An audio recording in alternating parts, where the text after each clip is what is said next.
Mark could rebuild an engine. He could build a house from the ground up. People trusted him because he knew how to fix what was broken. Until the day his wife looked at him and quietly said, "You know how to repair everything except us." That was the first problem his hands couldn't solve.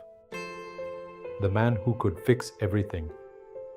Mark lived by one simple rule: every problem has a solution. In his workshop, that belief made him exceptional. A cracked table, a faulty engine, a leaking roof. Find the fault, repair it, move on. But people don't work that way. One evening, Sarah sat across the dining table he'd built with his own hands. "I don't feel close to you anymore," she said. Mark immediately searched for an answer. "We should spend more time together." "We'll fix this." Sarah shook her head. "Mark, I don't need another solution. I need you." A month later, she was gone. For the first time in his life, Mark couldn't figure out what he'd done wrong. The lesson? He buried himself in work. The workshop became quieter than the house. Every cabinet he finished gave him a few minutes of peace, then the emptiness returned. One afternoon, an old friend asked him, "When Sarah cried, were you trying to understand her or were you trying to fix her?" Mark didn't answer.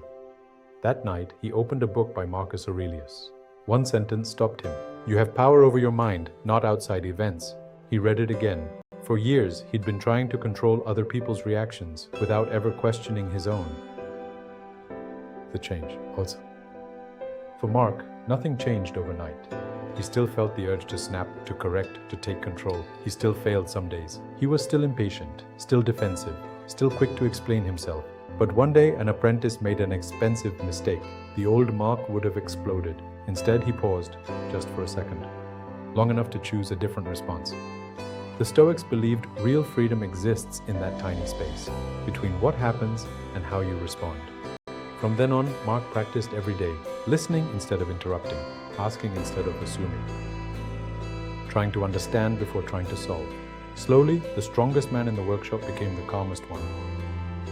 The test.